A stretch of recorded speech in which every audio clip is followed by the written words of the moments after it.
बिस्मिल्लाहिर्रहमानिर्रहीम। अस्सलाम वालेकुम क्लास 6। उम्मीद है आप सब खैरियत से होंगे। आज हम करेंगे new countdown 6 third edition unit number 1 exercise 1B question number 1 part 1 to 8। Question number 1 है हमारे पास, write the following sets in the tabular form. हमें जो सेट्स दिए गए हैं हमने इनको टेबुलर फॉर्म में कन्वर्ट करना है। सो स्टार्ट करेंगे, लेकिन उसके लिए हमें पहले पता होना चाहिए कि सेट जो है वो टेबुलर फॉर्म कौन सी होती है सेट की। तो आपकी बुक पे ही यहाँ पे दिया गया है कि सेट को कितने वे में रिप्रेजेंट कर सकते हैं। तो आप अपनी बुक के पेज नंबर 5 पे जाएं, वहाँ पे आपको लिखा गया है, बताया गया है, अ सेट में be written in 3 different forms called notations. वो कहता है आपके पास जो एक सेट होता है उसको आप 3 डिफरेंट वेज में जो है 3 डिफरेंट फॉर्म्स में रिप्रेजेंट कर सकते हैं, मीन राइट कर सकते हैं, उसको कॉल्ड नोटेशन कहा जाता है। ठीक है, अब यहाँ पे देखें कितनी कौन कौन सी इसकी टाइप्स होती हैं। डिस्क्रिप्टिव नोटेशन है, फिर टेबुलर नोटेशन आ जाती है। ठीक है, अब यहाँ पे जो डिस्क्रिप्टिव नोटेशन है उसको हम देख लेते हैं, डिस्कस कर लेते हैं कौन सी होती है। Descriptive notation, the set is described bye a statement. जब आप स्टेटमेंट के जरिए बताएंगे, स्टेटमेंट के थ्रू बताएंगे, ठीक है, तो उसको डिस्क्रिप्टिव नोटेशन कहा जाता है। And is not placed with in curly brackets, और इनको करली ब्रैकेट में राइट नहीं किया जाता। ठीक है, अब देखिए, the same set can be written as. ठीक है, यहाँ पे आपको जो सेट दिया गया है AEIOU, ठीक है, ये सेट की एक फॉर्म है। लेकिन जब आप इसको, this form is called the tabular notation, जब इस वाले को आप इस तरह से राइट कर देंगे तो ये टेबुलर नोटेशन हो जाएगी। ठीक है, अब ऊपर उसने बताया कि डिस्क्रिप्टिव फॉर्म कौन सी है, ये वाली है descriptive form, set of vowels in the English alphabet. जब स्टेटमेंट की फॉर्म में आपने राइट कर दिया तो डिस्क्रिप्टिव नोटेशन आ गई आपके पास। ठीक है, जब आपने इस तरह से कर्ली ब्रैकेट लगा दी तो फिर ये आपके पास जो है वो टेबुलर नोटेशन आ जाएगी। ठीक है, अब हमें समझ लग रही है कि टेबुलर फॉर्म में हमने इस तरह की फॉर्म में राइट करना है। अब देखिए, in tabular notation all the elements of the set are listed within curly brackets, कि जितने भी एलिमेंट होते हैं सेट के या मेंबर होते हैं उनको करली ब्रैकेट्स के अंदर राइट किया जाता है, एंड सेपरेटेड बाय कॉमास, और कॉमा के साथ उनको अलग कर दिया जाता है। जैसे कि ये है AEIOU, इस तरह से लिख देंगे तो ये टेबुलर फॉर्म होगी। जबकि आप स्टेटमेंट की फॉर्म में लिख देंगे तो डिस्क्रिप्टिव नोटेशन आ जाएगी। और एक और होती है थर्ड आपके पास, वो यहाँ पे नेक्स्ट पेज पे आपको दी गई है स्टार्ट में, यहाँ पे देख लेते हैं, वो होती है सेट बिल्डर नोटेशन। अब सेट बिल्डर नोटेशन कौन सी होती है? इन set builder notation the set is expressed in the form of a rule. जब किसी रूल की फॉर्म में आप उसको राइट कर देंगे तो उसको जो है वो सेट बिल्डर नोटेशन कहा जाता है। अब जस्ट हमने फर्स्ट क्वेश्चन करना है, लेकिन सेकंड और थर्ड क्वेश्चन जो है वो भी इन्हीं 3 डेफिनेशन से रिलेटेड ही है। लेकिन इस वीडियो में जस्ट हम जो है वो फर्स्ट क्वेश्चन करेंगे। तो हमें यही समझना था कि आपने इसको टेबुलर फॉर्म में किस में लिखना है। टेबुलर फॉर्म हम प्रीवियस पेज में पढ़ चुके हैं कि टेबुलर फॉर्म कौन सी होती है। इस तरह से आपने करली ब्रैकेट में उसको राइट करना है और हर एलिमेंट को दूसरे एलिमेंट के साथ से आपने कॉमा लगा देना है। ठीक है, कॉमा लगा के आपने उसको अलग से राइट कर देना है, मीन इस तरह से राइट करना है। ठीक है, अब आपको किस फॉर्म में दी गई है? ये सेट बिल्डर नोटेशन में आपको दी गई है। ठीक है, अब जितनी भी वैल्यूज है मोस्टली आपको सेट बिल्डर नोटेशन में दी गई हैं, किसी रूल के अकॉर्डिंग राइट की गई। ये जो इस तरह की होती है ना, जहाँ पे इस तरह लिखा जाता है एक्स सच दैट, ये जो सीधी लाइन है, ये यहाँ पे दो डॉट रेशो का साइन जिसको कहा जाता है वो लग जाए तो उसका मीन होता है सच दैट।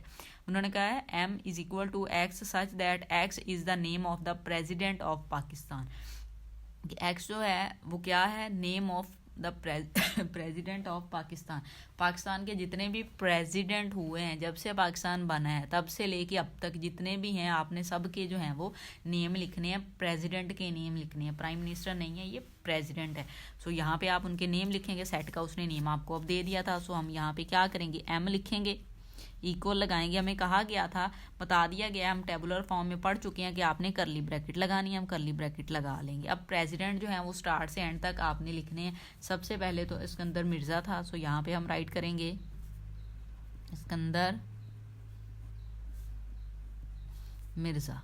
ठीक है, ये आपको अब याद करने पड़ेंगे। नेक्स्ट आपके पास था फिर अयूब खान।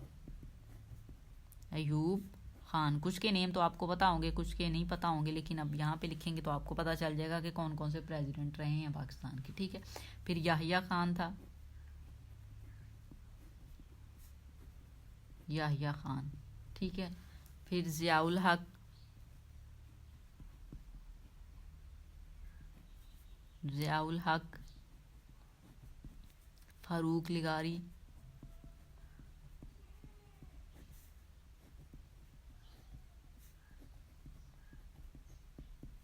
रफ़ीक तारड़,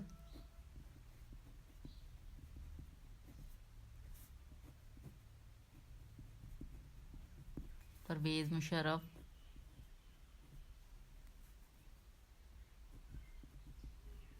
परवेज़ मुशर्रफ।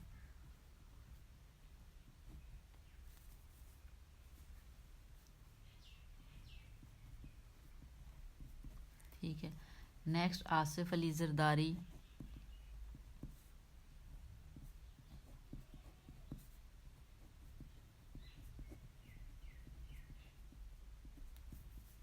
फिर ममनून हुसैन,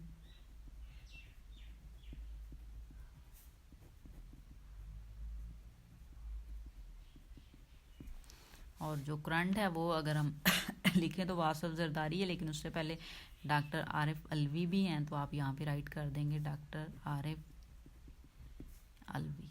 ठीक है, तो ये आपके पास जो है वो सेट जो है टेबुलर फॉर्म में आ गया है। सेट बिल्डर नोटेशन में हमें दिया गया था, टेबुलर फॉर्म में आपने इस तरह से राइट कर देना है, हर एक को आपने कॉमा के साथ सेपरेट कर देना है। ठीक है, अब ये नेम आपको याद करने पड़ेंगे प्रेसिडेंट ऑफ पाकिस्तान के। पार्ट नंबर 2 की जानिब चलेंगे। ये देखिए नेक्स्ट दिया गया है, x such that x is a counting number, कि काउंटिंग के नंबर हैं लेस देन 6, 6 से लेस देन। अब सेट का नेम जो एन है वही आप रखेंगे, इक्वल लगाएं, करली ब्रैकेट लगा लें। अब काउंटिंग देखें कहाँ से स्टार्ट होती है, 1 से स्टार्ट होती है, तो आप यहाँ पे 1 राइट कर देंगे, फिर 2, फिर 3, 4, 5। ठीक है, 6 नहीं लिखेंगे क्योंकि उसने लेस देन कहा है, सो लेस देन 6 5 तक आते हैं। ये आपने इस तरह से टेबुलर फॉर्म में इसको शो कर देना। ठीक है, पार्ट नंबर 3 की जानिब चलेंगे। पार्ट नंबर 3 में वाई सच दैट, अब ये जो रेशो का साइन है ये भी आप जब सेट में यूज़ करेंगे तो ये सच दैट के तौर पे यूज़ होता है। Y such that Y is a multiple of 3। ठीक है, वाई में क्या है, मल्टीपल ऑफ 3 है, सेट का नेम ए है, जो यहाँ पे आपने वही नेम रखना है। ठीक है, अब देखिए मल्टीपल ऑफ 3 3 का टेबल देख लें। फर्स्ट पे 3, फिर 6, फिर 9, फिर 12, फिर 15। अब देखें उसने लिमिट नहीं आपको दी कि कहाँ तक है, सो आप 100 आगे लिख दें इस तरह से कि ये चलता जा रहा है। ठीक है, इस तरह से ये आपके पास जो है वो पार्ट नंबर 3 का आंसर आ गया। पार्ट नंबर 4 को देखेंगे। पार्ट नंबर 4 है N such that N is an even number less than 10। Even number है। ठीक है, इवन नंबर कौन से होते हैं, जो 2 पे डिवाइड हो जाते हैं कम्प्लीटली। ठीक है, वो राइट करने आपने बी इज इक्वल लगाएं। अब देखें फर्स्ट जो इवन नंबर है वो 2 होता है, फिर 4 होता है, फिर 6 है, फिर 8 है। अब 10 नहीं लिखेंगे क्योंकि उन्होंने लेस देन 10 बोला है, तो 2, 4, 6, 8 आपके पास आ जाएगा। ठीक है, पार्ट नंबर 5 की जानिब चलते हैं। पार्ट नंबर 5 हमें दिया गया है, x such that X is a number divisible by 3। X में वो वाले नंबर हैं जो डिविजिबल बाय 3 हैं, मीन 3 पे डिवाइड हो जाते हैं कम्प्लीटली, एंड लेस देन 20, और 20 से लेस है, मीन लिमिट उसने हमको दे दी है। सी इक्वल लगाएं। अब देखें डिविजिबल बाय 3 कौन कौन से नंबर हैं, एक तो 3 डिवाइड हो जाता है 3 पे, 3 के बाद फिर 6 भी हो जाता है डिवाइड, फिर 9 हो जाता है, फिर 12 हो जाता है, 15 हो जाता है, फिर 18 डिवाइड हो जाता है। ठीक है, तो ये आपके पास इस क्वेश्चन का इस तरह से आंसर आ गया है। पार्ट नंबर 6 देखें। पार्ट नंबर 6 हमें दिया गया है, x such that X is a planet in the solar system. Solar system में कितने प्लैनेट है उनके नेम लिखने हैं, वो आपको पता ही होगा, जो टोटल 8 प्लैनेट है। सो यहाँ पे देखें ये डी लिखा हुआ है, आप डी लिख लें, इक्वल लगा लें। अब आपने प्लैनेट्स के नेम लिखने हैं, हम यहाँ पे राइट कर लेते हैं, मरकरी, वीनस, अर्थ, ये आप पिछली क्लासेस में पढ़ चुके होंगे, आपको पता होगा इसका। ठीक है, मार्स, अगर नहीं पता तो फिर आप याद कर लें। फिर हैं जुपिटर,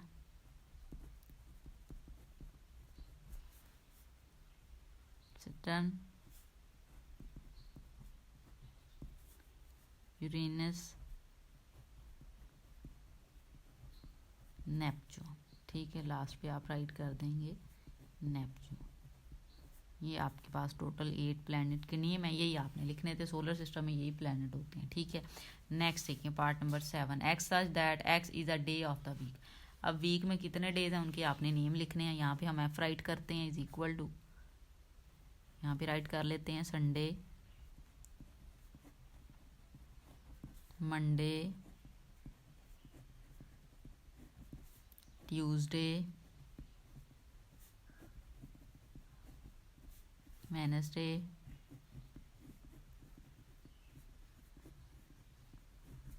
थर्सडे,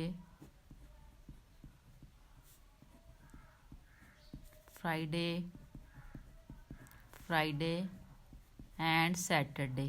आप यहाँ पे राइट कर देंगे सैटरडे, ठीक है। लास्ट पार्ट है part number 8, Q Y such that Y is the name of 3 countries beginning with B. आपने उन 3 कंट्रीज़ के नाम लिखने हैं जो बी से स्टार्ट होते हैं। सेट का जो नेम उन्होंने दिया है क्यू, वो हम वही राइट कर लेंगे, इक्वल लगाएं। अब बी से जो जो नेम बनता है, आपके माइंड में जो भी नेम आता है आप वो कंट्रीज़ के लिख सकते हैं। मैं यहाँ पे राइट करूँगी भूटान, बहरीन एंड बांग्लादेश।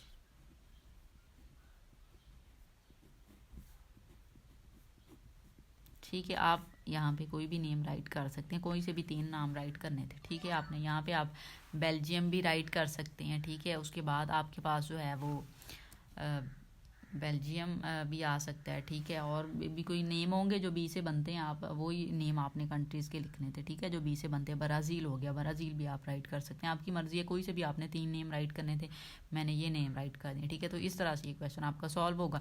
ये वाली अब जो सेट की जो फॉर्म है ना, ये टेबुलर फॉर्म है। ये वाली आपके पास जो सेट बिल्डर नोटेशन थी, ये टेबुलर नोटेशन या टेबुलर फॉर्म है सेट की। हमें टेबुलर में कहा गया था कि कर्ली ब्रैकेट में राइट करना है और साथ में आपको जो एलिमेंट्स होंगे उनको कॉमा के साथ आपने सेपरेट राइट कर देना है, ठीक है।